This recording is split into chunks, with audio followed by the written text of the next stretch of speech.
You are listening to Insights from the Conference Board. Hello, my name is Robin Erickson, and I'm a principal researcher in the Human Capital Center at the Conference Board. It's a pleasure to welcome you to this edition of Insights, a podcast series brought to you by the Conference Board. As you know, the COVID-19 pandemic triggered both a global health crisis and an economic crisis. The two together brought into sharp relief other pre-existing crises, including racial injustice, disparities and underinvestment in public education, homelessness, weaknesses in the healthcare systems. These crises have generated an extraordinary level of uncertainty, creating another crippling crisis and a considerable threat to employee well-being, which is anxiety. So the solution to this rising anxiety is to develop our resilience.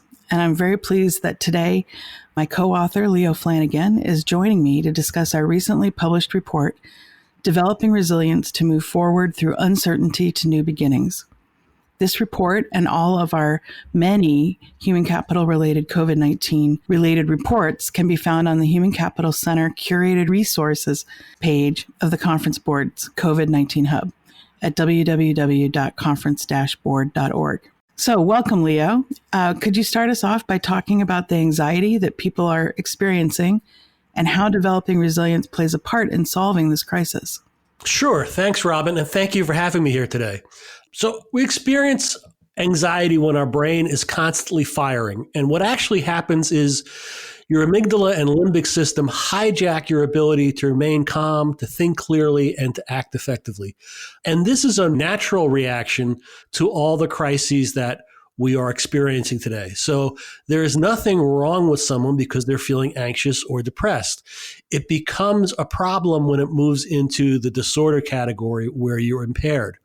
According to the Centers for Disease Control and Prevention's National Center for Health Statistics, 4 out of 10 people in the U.S. have anxiety or depression disorders. That means we're at the level of impairment. It's beyond anxious or being sad. In 2019, SAMHSA, the Substance Abuse and Mental Health Administration, projected a shortfall of mental health clinicians of 250,000 by 2025, assuming no increase in utilization. When they made that study, less than 1 person out of 10 people in the U.S. had anxiety or depression disorders. So we have more than a 4-fold increase in people with disorders. That shortage of mental health clinicians could hit 1 million in the coming year if the anxiety doesn't continue to spread, which is unlikely given the surge we're experiencing right now. As we record this, we've crossed the 9 million number in terms of people infected. And yesterday we had 90,000 new infections across the nation. So anxiety, unfortunately, will likely follow that.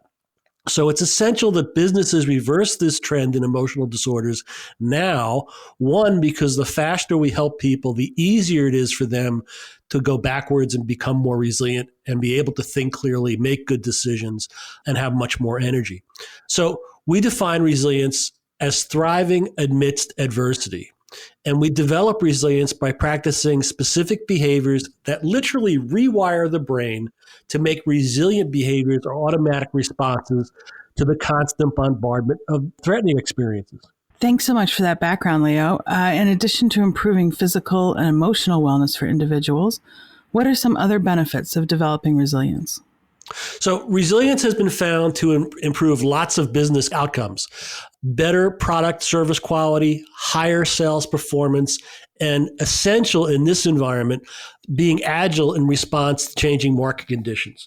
So developing resilience across the organization increases hard dollar performance. And an example of that is research has found that developing resilient skills among 1,400 physicians at a medical center reduced burnout by 50%. Burnout is very similar to anxiety and depression. But reducing it by 50% across 1,400 physicians produced $25 million in savings. And we've replicated that modeling across many different kinds of organizations, from technology firms to law firms. Our report, as you know, Robin, provides 12 practical recommendations for leaders and employees as they strive to deliver a more impactful customer experience and prepare the organization not only to get through this terrible period of uncertainty, but into the environment of new beginnings. Robin, do you want to share some of the recommendations on developing resilient leaders? Of course. So the first one is that leaders need to learn the science and benefits of developing resilience. Leo just shared many good things, many good outcomes of resilience, but it's really important that leaders understand the science and the benefits. And for example, the European Union on September 14th announced that strategic foresight and resilience would be part of its future policy making. So resilience is important at the personal level, the organizational level, the local government, the national and the international levels. So leaders need to think about how can they quickly get smart on this subject by either reading or taking an online course or working with their coach. The second suggestion for leaders is to acknowledge the personal and business toll of the stresses that people are under. And I think that has been happening in many places, especially at the beginning of the crisis. However, we hear the word unprecedented thrown around a lot, but it really is unprecedented to have a crisis go on this long with no end in sight. So we suggest that to convey true empathy, leaders should consistently recognize in their internal and external communications the personal and the business stresses that their employees face. And one leader, regularly acknowledges through social media that each of the company's associates faces a set of unique experiences, a unique personal stressors. And then he openly shared his experiences when he himself was diagnosed with COVID-19. The third suggestion for leaders is to share stories of how developing resilience benefits employees and the workplace. And the good news is that building resilience is a skill, as is learning how to tell good stories. But storytelling is a powerful skill that can change the workplace culture and help people envision themselves in that painted context. And by telling relevant stories, leaders can connect employees to the higher purpose that the organization serves. In addition, storytelling increases the emotional link to meaning and reduces negative emotions such as depression. And it's so much easier to believe that a leader has empathy if they're being transparent and genuine about their experiences. I got to hear Shane Meeker from Procter & Gamble. He's their corporate storyteller and chief historian. And he suggests that leaders look to the movies for inspiration when creating short and compelling personal stories. And in his first effort for Procter & Gamble, he used the epic storyline of Star Wars to help inspire innovation within Procter & Gamble and providing a grounding point for the employees or the leaders when they heard about, how do you create stories? Well, there's a lot of epic storylines we can draw from, and they're familiar to most people. So, Leo, what are some of the recommendations for leaders for how they can develop resilient workforces? Thanks, Robin. Well, the first is also the most important, and that is for leaders to model resilient behaviors. Leaders should demonstrate their own behaviors to encourage adoption. Especially in this environment, people are able to listen less and see more. So communicating that you want people to adopt resilient behaviors is still part of the package, if you will, but what they see you do is going to be far more compelling. An example is Mark T. Bertolini, the former CEO of Aetna, was severely injured in a skiing accident that left him with intractable pain in his arm. He became devoted to meditation to control his pain and improve his health. He not only widely shared his personal practice of meditation and the results, he then offered free meditation to Aetna's workforce. And Bertolini's experience predated the COVID pandemic by several years, but is widely acknowledged as having a tremendous effect on the health, wellness, and performance of the Aetna workforce. The second thing is to recognize and reinforce employees' consistent practice of resilient behaviors. So according to our interviews, the technology leaders, for one of the U.S.'s top 25 banks applied day-to-day recognition to encourage their team members to practice resilient behaviors. And the recognition is not just, hey, that was good. And it is best delivered in meetings, one-on-one conversations, emails, and internal newsletters, and particularly handwritten notes are very impactful in this day of digital communication. So the formula is to start with specifically what you observed. Robin, I love the way that you spent the first minute of our Zoom meeting, asking people to just do a quick meditation so that we all calm down and we're present for the meeting. That gave me greater confidence in our team and our work at the conference board. It made me feel personally more peaceful and focused. And your behavior is going to benefit our team by spreading that practice. So thank you for that. Very simple recipe, if you will. But in the case of the technology group, after struggling for some years to deliver technology products on specification, on time, and on budget, within 4 months of adopting new resilience behaviors, the group was consistently hitting all 3 of these key project metrics. So again, this is not a necessary response to a emotional health crisis. It is also very powerful ways of rebooting and accelerating our businesses. And the third recommendation is to facilitate honest conversations. To hold conversations where all stakeholders are represented and are part of an open dialogue. These participants allow people to share their experiences and develop empathy for each other. For example, global human rights consultant Rob Corcoran and his colleagues have perfected the development and facilitation of honest conversations in the fight for racial equality, over 4 decades. Honest conversations in their work take place in community meetings, conferences, historical walks, and literally at the Corcoran's dinner table. And Rob has a book called Trust Building, which is a great tutorial in how to do this in the community, but also in businesses. Honest conversations go well beyond the typical let's have breakfast or lunch or coffee with senior executives.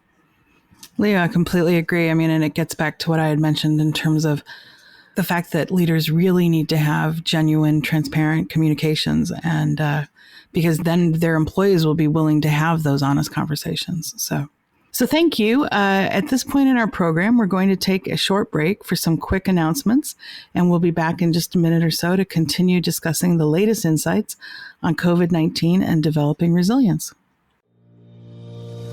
Can you, your team, or your company benefit from insights such as the ones provided in this podcast? They are immediately available when you join the Conference Board, a membership-based think tank that delivers trusted insights for what's ahead.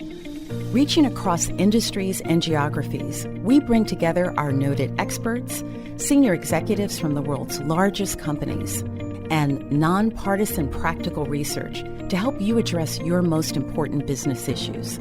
Our membership packages are tailored to your organization's unique needs and budget. To learn more about our offerings, go to www.conferenceboard.org and click Join on the top bar to connect with one of our product specialists. Hello again. I'm Robin Erickson with the Conference Board. Welcome to the second half of our podcast, and thanks for joining myself and my colleague Leo Flanagan. I didn't mention this before, but he's also a distinguished principal research fellow here at the Conference Board. And we're discussing how to develop a more resilient organization. So in this world of tremendous uncertainty and anxiety, the word resilience is actually being used more and more frequently, but very little attention is paid to what it actually means and how we can become more resilient. Resilience is not bouncing back. It's not coping. It's not just stress management. Instead, it is minimizing the need to bounce back. And that is a skill that can be learned. So Leo, why don't you share some of the strategies on how organizations can develop a resilient workforce? Sure. Thanks for the opportunity, Robin. Before I do that, I just want to say something about learning. It is deeper than learning. It is actually rewiring the brain based on the research around brain plasticity. So your brain rewires based on any consistent experience. In this environment of tremendous stress, that's why so many people have become struck with anxiety and depression disorders, because their brain has really been literally rewired. So the building of resilience, the learning of resilience behaviors actually reverses that wiring. With that, make returning to the workplace voluntary after a crisis. I know this may seem very difficult, but set a benchmark, if you will. Research at the Conference Board that we conducted in September 2020 found that only 17% of over 1,100 surveys employees who have been working remotely think that returning to the workplace will be voluntary. What we need to understand is that emotions, like anxiety and like confidence, are actually contagious. If you insist that individuals return to the workplace and they feel pressured to return to the workplace, they are more likely to feel anxious. And one highly anxious person re-entering the workplace can spread anxiety through this emotional contagion. That's the transfer of emotions from one person to another. For example, after 9/11, a global investment and wealth management corporation headquartered adjacent to the World Trade Center buildings decided that its employees would have the choice of returning to the workplace or continuing to work from home. Over 4,000 people were relocated back into that headquarters building, and there were no incidents of employees having any kind of emotional breakdown in the workplace, and there was tremendous support from their loved ones at homes. And anecdotally, the leaders attributed their renewed success a year after the crisis to that specific decision.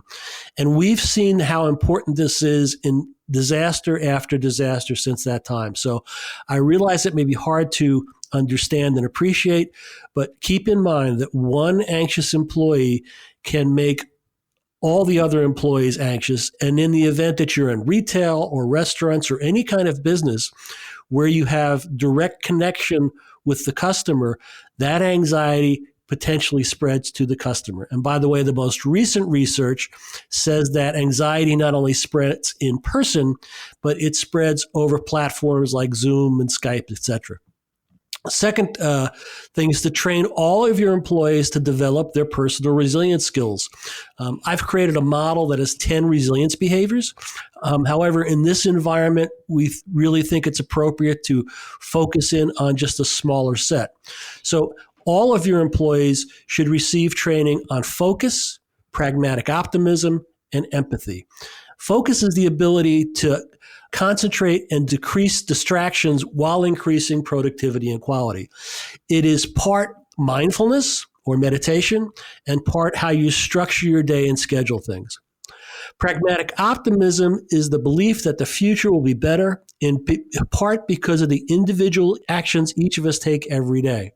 Now, as leaders, again, modeling our advice, our strong advice is that there are 3 messages that build pragmatic optimism.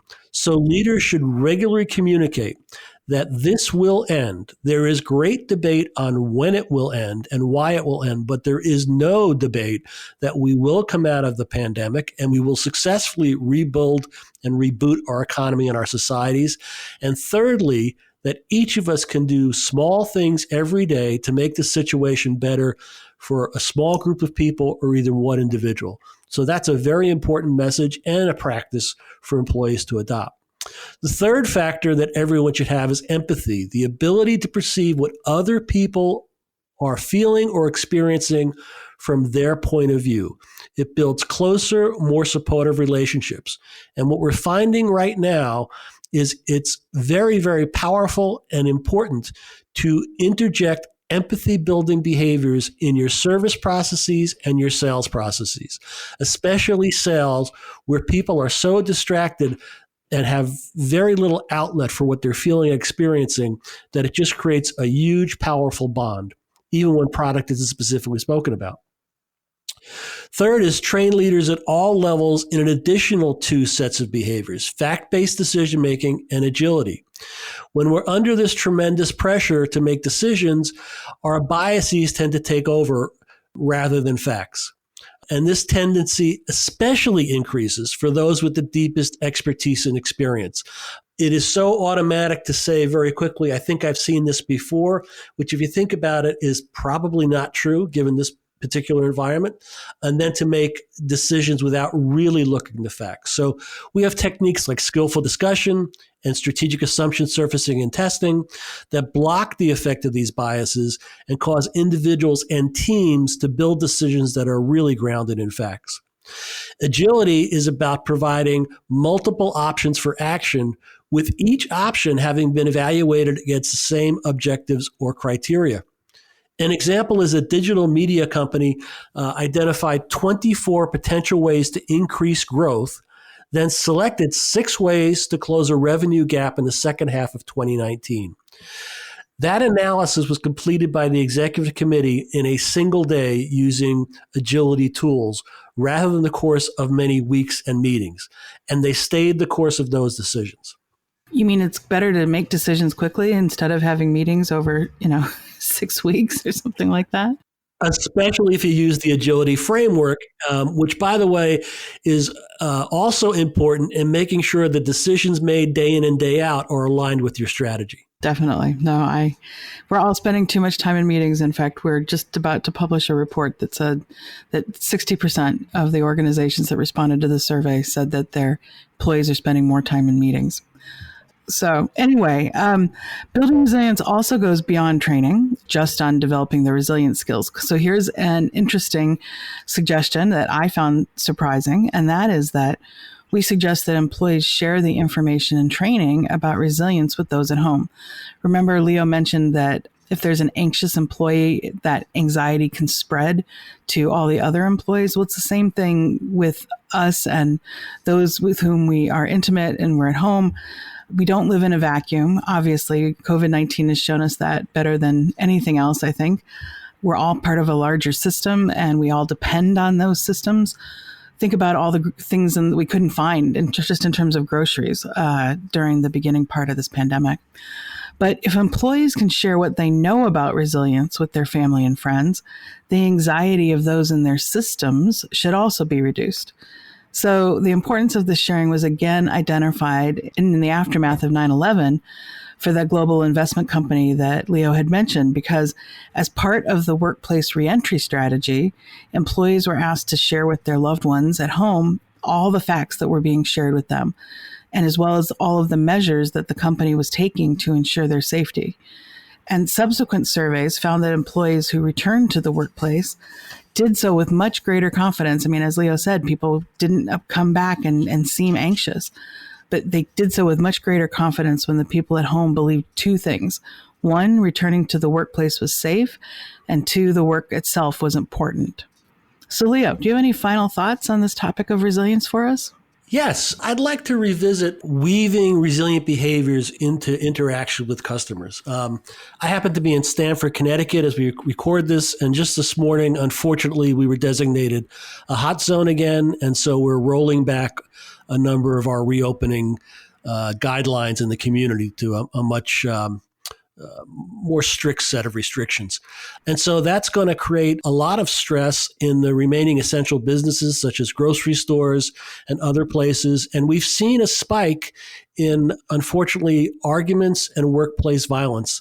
In fact, earlier this week, the National Retailers Association purchased training programs in conflict de-escalation for all their members, which just tells you how serious this is getting.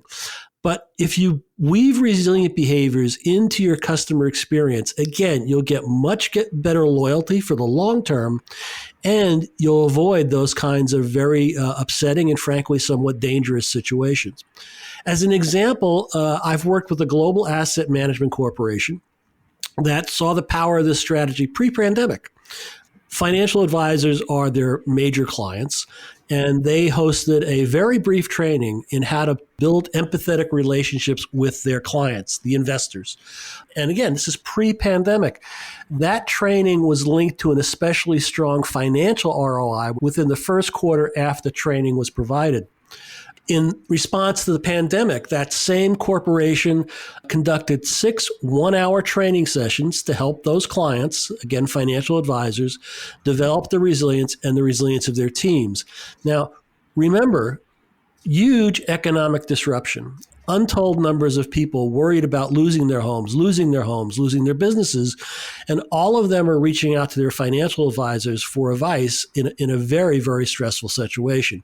So this gives the advisors the skill set to not only reduce their own anxiety so that they're more present with the client and they're more focused and they're making better fact-based decisions and they're coming up with agile options, but they're also able to help the customer, the consumer of their services feel a bit less anxious. Remarkably, 800 financial advisors signed up and attended this 6 one-hour session set of training programs. And again, they've got one of the strongest ROIs from any marketing investment they've made. So not only is it really crucial to address this from a public health perspective, but it's also a very powerful tool in growing businesses, even in these terrible times. Thank you so much for all of your insights, Leo. And thank you to all of our listeners who are interested in increasing resilience and decreasing anxiety. We hope you've enjoyed today's podcast and have a better idea how your organization can thrive amidst adversity. As mentioned earlier, this report is available to the public on the Human Capital Curated Resources page of the Conference Board's COVID-19 Hub at www.conferenceboard.org, and we'll also include it in the show notes. I would like to thank you all for joining us. If you'd like to find out more, please visit our webcast at tcb.org/podcasts or /webcasts for more interactive programs. You can also find our podcasts on other platforms like iTunes and Spotify. Thanks again and have a great day. This has been Insights from the Conference Board.